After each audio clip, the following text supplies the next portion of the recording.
Hello friends, welcome to my channel. இன்னைக்கு நம்ம சேனல்ல எதுவுமே பார்க்க போறதில்ல. அதாவது ரெசிபி எதுவும் பார்க்க போறதில்ல. இன்னைக்கு வந்து பெண்களுக்கு வந்து நெறைய பேத்துக்கு பிடிக்காத ஒரு விஷயத்த பத்தி தான் பேச போறோம். அது என்னன்னு பார்த்தீங்கன்னா, பாத்திரம் கழுவுறது தான். அதாவது பாத்திரம் கழுவுறதுல எவ்ளோ வேலைகள வேணாலும் செஞ்சிரலாங்க. ஆனா இந்த பாத்திரம் கழுவுற வேலை இருக்கு பாருங்க, அத பார்த்தாலே வந்து அவ்ளோ ஒரு கடுப்பாயிரும். இதில் இந்த மாரி யாருக்கெல்லாம் இருக்குன்னு சொல்லுங்க.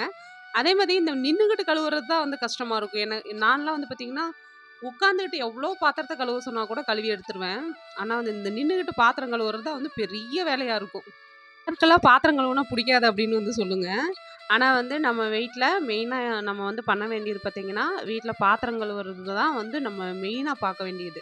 ஏன்னா, எந்த ஒரு வீட்ல கிச்சனும், பாத்ரூமும் நீட்டா வச்சிருக்கோமோ, அந்த வீட்ல தான் வந்து எந்த ஒரு நோயும் வராது. அதே மாரி வந்து பார்த்தீங்கன்னா, அந்த வீட்ல தான் வந்து பணமும் தங்கும்னு சொல்லுவாங்க. ஆனா நம்ம கிச்சனையும், பாத்ரூமையும் எவ்வளோக்கு எவ்வளோ பளிச்சுன்னு வைக்க முடியுமோ, அந்த அளவுக்கு நம்ம வந்து வச்சுக்கணும். அதே மாரி எச்சில் பாத்திரம் வந்து நம்ம போட்டு வைக்கிறோம் அப்படின்னா, அந்த வீட்ல வந்து அன்னபூரணி தாயார் வந்து வாசம் செய்ய மாட்டாங்கன்னு சொல்லுவாங்க. அதாவது நம்ம வந்து நைட்ல நம்ம தூங்குறப்போ, நம்ம வீட்டுக்கு வந்து அன்னபூரணி அம்மன் வந்து வருவாங்களாமா, நைட்ல சமையல் கட்டுக்கு. அப்ப யார் வீட்டோட சமையல் அறை வந்து நல்லா நீட்டா இருக்குதோ, அவங்க வீட்ல என்னைக்குமே வந்து அன்னக்குறை வந்து இருக்கக்கூடாது அப்படின்னு சொல்லிட்டு வாழ்த்திட்டு போவாங்க அப்படின்னு சொல்லுவாங்க. எங்க அவ்வாலாம் வந்து சின்ன வயசுல சொல்லியிருக்காங்க. எவ்வளோதான் நம்ம வந்து பகல்ல வந்து பாத்திரம் நம்ம சிங்க்ல இருந்தாலும், நம்ம நைட்ல தூங்குறப்போ கிச்சன வந்து ரொம்ப நீட்டா வச்சுக்கணும்னு சொல்லிட்டு எங்க அவ்வாலாம் வந்து சொல்லியிருக்கிறாங்க. எங்க அம்மாவும் வந்து எங்களுக்கு அததான் வந்து பழக்கி விட்டுருக்காங்க. அதனால வந்து பார்த்தீங்கன்னா, பகல்ல வந்து நம்ம நம்மளால முடியல அப்படின்னு சொல்லிட்டு, எவ்வளோ பாத்திரங்கள் பகல்ல இருந்தாலும் மேக்ஸிமம் நம்ம வந்து கிளீன் பண்ணி வச்சுறது ரொம்ப ரொம்ப நல்லது. ஏன்னா, இப்ப மொதல்லாம் வந்துட்டு நம்ம வெளியில எடுத்துட்டு போய் கழுவுவோம். இப்பலாம் நம்மளுக்கு வந்து தண்ணி பக்கத்திலேயே இருக்கு. அதில வந்து டக்குனு ஒரு 2 நிமிஷம் தான் ஆகும் அந்த பாத்திரத்த கழுவுறதுக்கு. அதுக்கு வந்து நம்ம ரொம்ப லேட் பண்ணிட்டு நெறைய சேர்த்து வச்சு கழுவுறோம். இதெல்லாம் வந்து தப்பான விஷயம். நான் மட்டும் வந்து இதில கரெக்ட்டாலாம் நான் இருக்கிறேனா அப்படின்னு கேட்டா, அதெல்லாம் வந்து கண்டிப்பா கிடையவே கிடையாது. எல்லாருக்குமே அந்த ஒரு சோம்பேறித்தனம் அப்படிங்கிறது இருக்கத்தானங்க செய்யுது. சோம்பேறித்தனம் இல்லாத மனுஷரே யாருமே கிடையாது. உண்மையிலே எல்லாருமே எல்லா விதத்திலயும் பெர்ஃபெக்ட்டா இருப்பாங்களா அப்படின்னு கேட்டா கண்டிப்பா கிடையாது. அதே மாரி நம்ம வந்து பாத்திரம் கழுவுறதுக்கு சின்ன சின்ன டிப்ஸ் வந்து சொல்றேன். எனக்கு தெரிஞ்சது நான் வந்து சொல்றேன். பாத்திரம் வந்து சிங்க் நெறையா சேர்ந்துருச்சு அப்படின்னு வச்சுக்கோங்களேன், பெரிய பாத்திரத்தெல்லாம் ஃபர்ஸ்ட்டு கழுவிருங்க. பெரிய பாத்திரத்த நம்ம வந்து ஃபர்ஸ்ட்டா கழுவிட்டோம் அப்படின்னாலே, அதுக்கப்புறம் வந்து சிங்க்ல இருக்கிற பாத்திரம்லாம் குறைஞ்சிற மாரி தெரிஞ்சிரும். அதுக்கப்புறமா நம்ம பிளேட்ட அடுத்து கழுவலாம். பெரிய பாத்திரத்த ஃபர்ஸ்ட்டு அதாவது நம்ம இந்த சாப்பாடுலாம் செய்றோம் இல்லைங்களா? அந்த பாத்திரத்த ஃபர்ஸ்ட்டு கழுவிட்டு, அதுக்கப்புறம் நம்ம பிளேட் எல்லாம் வந்து கழுவிட்டு, அதுக்கப்புறம் சின்ன பாத்திரம் கழுவணும் அப்படின்னா, டக்குனு வேலை வந்து முடிஞ்சிரும். நான் வந்து இந்த மெத்தட்ல தான் வந்து கழுவுவேன். அதே வந்து பால் பாத்திரத்தலாம் பார்த்தீங்கன்னா, கம்பி நார் வச்சு ஒரு தேய்ச்சு விட்டு, அதுக்கப்புறம் வந்து நம்ம எப்பயும் போல நம்ம சோப்பு, விம் ஜெல்லும் போட்டு, நீங்க என்ன யூஸ் பண்றீங்களோ அத போட்டு கழுவுங்க. இந்த மாரி கழுவி எடுக்கிறப்ப பார்த்தீங்கன்னா, எவ்வளோ பாத்திரம் இருந்தாலும் நம்மளுக்கு வந்து இந்த கழுவுற மலப்பு அப்படிங்கிறது வந்து தெரியாது. அதே மாரி பாத்திரம் கழுவுறப்ப வந்து பார்த்தீங்கன்னா, நான் நெறைய பாட்டு பாடிக்கிட்டே வந்து கழுவுவேன். 90ஸ் பாட்டு இருக்கு பாருங்க. 80ஸ், 90ஸ் பாட்டு. அந்த மாரி வந்து பாட்ட பாடிக்கிட்டே வந்து நான் கழுவுவேன். அதனால வந்து பார்த்தீங்கன்னா, அந்த பாட்டு பாடிக்கிட்டே நம்ம பாத்திரத்த கழுவுறப்போ, அந்த கழுவுறோம் அப்படிங்கிற ஒரு இது எனக்கெல்லாம் வந்து தெரியாது. அதே மாரி அடுப்புல ஏதாவது வேலை செஞ்சுக்கிட்டே நான் வந்து கழுவுவேன். இப்ப வந்து பார்த்தீங்கன்னா, ஒரு காஃபி குடிக்கலாம் அப்படின்னு சொல்லிட்டு பாப்பா வந்து சொன்னா, அதனால வந்து காஃபி போடுற அந்த கேப்ல பாத்திரத்த வந்து கழுவி முடிச்சுருவேன். அதுவரைக்கும் அதாவது பாத்திரம் கழுவணும்னே தோணாது. இப்ப வந்து நம்ம ஒரு காஃபி போட வர்றோம்னு வச்சுக்கோங்களேன், அப்ப வந்து நம்ம சிங்க்ல பாத்திரம் இருந்துச்சுன்னா, அந்த பால் வந்து பொங்குற கேப்ல நம்ம வந்து இந்த பாத்திரத்த கழுவி முடிச்சிரணும் அப்படின்னு சொல்லிட்டு, அந்த பால் பொங்குங்கலாட்டி அவ்ளோ வேக வேகமா கழுவுவேன். எனக்கு வந்து அது வந்து ரொம்ப பிடிக்கும். "என்ன சிஸ்டர் இதெல்லாம் ஒரு வீடியோவா போடணுமா நீங்க?" அப்படின்லாம் வந்து சில பேர் நெனைப்பீங்க. அதாவது லேடீஸ்க்கு இருக்கிறதுல ஒரு சிலருக்கு நான் பேசுற டாபிக் பிடிக்கலாம். ஒரு சிலருக்கு பிடிக்காம போகலாம். பிடிக்காதவங்களா இருந்தா ஸ்கிப் பண்ணிக்கோங்க. பிடிச்சவங்களா இருந்தா லைக் பண்ணுங்க.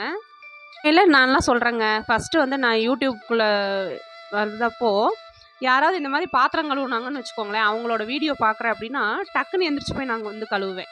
அந்த மாரி என்னோட வீடியோவ பார்த்துட்டு யாராவது எந்திரிச்சு போய் கழுவலாம் இல்லையா? அதிலேயே வந்து ஒரு சிலர் வந்து என்னோட ஃப்ரெண்ட்ஸுங்களே வந்து என்கிட்ட எப்படி என்ன தெரியுங்களா சொல்லியிருக்காங்க? நான் வந்து உன்னோட வீடியோ பார்க்குறோம் அப்படின்னா, கிச்சன்ல வந்து ஒரு மூலையில வந்து உன்னோட வீடியோவ வந்து ஆன் பண்ணி வச்சுக்குவோம். ஆன் பண்ணி வச்சுட்டு பாத்திரம் கழுவுறது, சமைக்கிறது அந்த மாதிரி டைம்ல தான் உன்னோட வீடியோ நாங்க வந்து பார்ப்போம் அப்படின்னு சொல்லியிருக்காங்க. சரி அதுக்காவது நம்ம வீடியோ ஹெல்ப் பண்ணுதே அப்படின்னு சொல்லிட்டு நான் உண்மையிலேயே சந்தோஷம் தான் படுவேன். அவங்கள வந்து நான் இதெல்லாம் சொல்ல மாட்டேன். ஏன்னா அவங்களுக்கு வந்து பார்க்குறக்கு டைம் இல்ல. நான் வந்து அவங்களெல்லாம் வந்து எந்த குறையுமே வந்து சொல்லவே மாட்டேன். வந்து எல்லாருமே சொல்லுவாங்க, "உன்னோட வீடியோ ஏதாவது ஒரு வகையில யூஸ்ஃபுல்லா இருக்குப்பா" அப்படின்லாம் வந்து சொல்லுவாங்க. உண்மையிலே ரொம்ப சந்தோஷமா இருக்கும். நேத்துலாம் வந்து ஒரு சிஸ்டர் சொல்லியிருந்தாங்க, "சிஸ்டர் நீங்க சொன்ன மாரி சாம்பார் செஞ்சு பார்த்தேன். உண்மையிலேயே சாம்பார் சூப்பரா இருந்துச்சு சிஸ்டர்" அப்படிலாம் சொல்லியிருந்தாங்க. ரொம்ப ஹேப்பி. நீங்க செய்யற சமையல்லாம் வந்து ரொம்ப நல்லா இருக்கு அப்படிலாம் சொல்லியிருந்தாங்க. ரொம்ப ரொம்ப ஹேப்பி. நானும் டெய்லி ஏதாவது 2 ரெசிபி உங்களுக்கு குடுக்கணும் அப்படின்னு நெனைக்கிறேன். உண்மையிலேயே இந்த 2 நாளா என்னால முடியல. ஏன்னா நான் வெளியில போயிட்டு கொஞ்சம் டயர்ட் ஆயிடுச்சு. அதனால தான் வந்து வீடியோவே வந்து ஷூட் பண்ண முடியல. ஃபங்ஷன், ஊர் திருவிழா அந்த மாரி தான். அதனால தான் நான் வந்து வீடியோ குடுக்க முடியல. Sorry friends. இப்பவுமே காலையிலேயே ஒரு சிஸ்டர் வந்து எனக்கு கமெண்ட் பண்ணிட்டாங்க. "ஏன் சிஸ்டர் நீங்க வீடியோ போடல?" அப்படின்ட்டு. "சிஸ்டர் ஈவினிங் வீடியோ வரும் சிஸ்டர்" அப்படின்னு வந்து அவங்களுக்கு நான் ரிப்ளை பண்ணிட்டேன். இருந்தாலுமே என்னால வந்து இன்னைக்கு வீடியோ எதுவும் எடுக்க முடியல. அப்போதைக்கு வந்து "அம்மா அந்த அக்கா வந்து உங்களுக்கு எப்ப வீடியோ போடுவீங்கன்னு கேட்டீங்கல்ல" அப்படின்னு வந்து பாப்பா வந்து சொல்லங்காட்டியும், சரி இந்த பாத்திரம் கழுவுறது தான் வந்து இன்னைக்கு எடுக்க முடியும். வேற எதுவும் எடுக்க முடியாது. சரி இதையாவது வீடியோவ ஆன் பண்ணி விடு. இத வச்சு நம்ம வந்து ஏதாவது ஒண்ணு பேசி நம்ம இது பண்ணிறலாம் அப்படின்னு சொல்லிட்டு தான் சும்மா வீடியோ ஆன் பண்ணி விட்டு இப்பயுமே வந்து பார்த்தீங்கன்னா, இந்த பாத்திரம் கழுவுற இந்த 1 ஹவருக்குள்ள நான் கிளம்பணும். பாப்பாவும் நானும் வந்து வெளியில போ வேண்டியது இருக்கு கொஞ்சம். அதனால வந்து வெளியில கிளம்பணும். சரி இதையாவது நம்ம வீடியோவா குடுப்போம். ஏதாவது ஒண்ணு இதுல நம்ம பேசி நமக்கு வீடியோவா குடுக்கலாம் அப்படின்னு சொல்லிட்டு தான் இதுல இது பண்ணேன். இப்ப அடுத்தடுத்த வீடியோல உங்களுக்கு நல்ல நல்ல டாபிக் குடுக்குறேன். எந்த மாதிரியெல்லாம் நம்ம வீடியோ போடலாம் அப்படின்லாம் வந்து சொல்லுங்க. அதே மாரி ஒரு சிஸ்டர் வந்து சொல்லியிருந்தாங்க. உண்மையிலே ரொம்ப கேர் எடுத்து சொல்லியிருந்தாங்க. "சிஸ்டர் நீங்க பிரம்ம முகூர்த்த பூஜை பண்ணி தானே உங்களுக்கு 10,000 சப்ஸ்கிரைபர் வந்தாங்க. ஏன் சிஸ்டர் நீங்க அத வுட்டுட்டீங்க? நீங்க வந்து அத கன்டின்யூ பண்ணுங்க சிஸ்டர்" அப்படின்னு வந்து சொல்லியிருந்தாங்க. எனக்காக நீங்க வந்து என் மேல அக்கறைப்பட்டு சொன்னதுக்கு ரொம்ப ரொம்ப தேங்க்ஸ்ங்க. கண்டிப்பா நான் வந்து பிரம்ம முகூர்த்த பூஜை மறுபடியும் ஸ்டார்ட் பண்றேன். சிஸ்டர் நான் உங்களைய பார்த்து நான் பிரம்ம முகூர்த்த பூஜை வந்து செஞ்சேன் சிஸ்டர் அப்படின்னு சொல்லியிருந்தாங்க. நிலவாசல் பூஜைலாம் உங்க வீடியோ பார்த்து செஞ்சேன் சிஸ்டர் அப்படின்னு சொல்லியிருந்தாங்க. உண்மையிலேயே ரொம்ப சந்தோஷமா இருக்கு. எனக்கு கொஞ்சம் டைம் இல்ல. இந்த ஒரு 1 வீக்கே வந்து பார்த்தீங்கன்னா, கொஞ்சம் ரொம்பவே பிஸியா போயிட்டுருக்கு.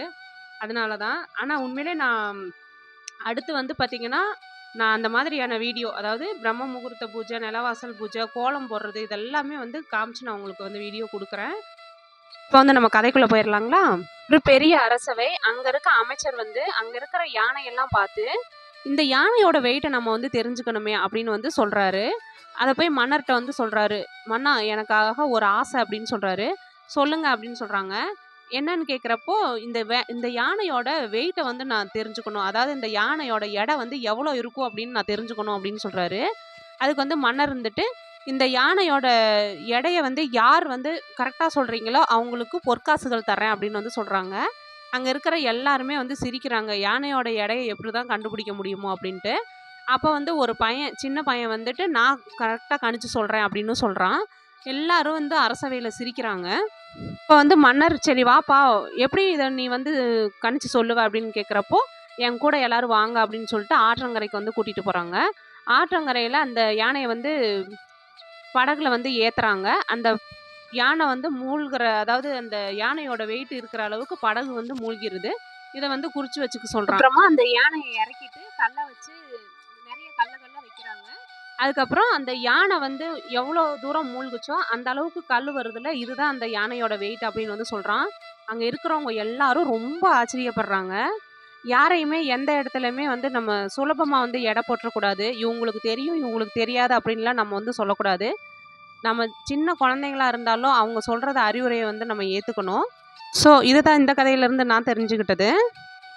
நல்லா கழுவி முடிச்சுட்டு பாப்பாவும் நானும் காஃபியோட கிளாசிக் பிஸ்கட்டோட ஸ்டார்ட் பண்ணியாச்சு. யார் யார் 90ஸ் கிட்ஸ் அப்படின்லாம் வந்து கமெண்ட்ல சொல்லுங்க. 90ஸ் கிட்ஸ் அப்படியா இருந்துச்சுன்னா, இந்த பிஸ்கட் பிடிக்காதவங்க யாருமே இருக்கவே மாட்டாங்க. யாருக்கெல்லாம் இந்த பிஸ்கட் பிடிக்கும் அப்படின்னு வந்து சொல்லுங்க. ஸோ அவ்வளோதான் ஃப்ரெண்ட்ஸ். இந்த வீடியோ இதோட முடிச்சுக்கலாம். கொஸ்டினுக்கு போயிரலாங்களா? இந்த கதையில யானையோட எடைக்கு நிகரா எண்ணத்த வச்சு அவங்க அதோட வெயிட்ட கண்டுபிடிச்சாங்க. இதுதான் வந்து இந்த கதையோட கொஸ்டின். தெரிஞ்சவங்க ஆன்சர் பண்ணுங்க. ஒரு நல்ல வீடியோல பார்க்கலாம். அதுவரைக்கும் தேங்க்ஸ் ஃபார் வாட்சிங்.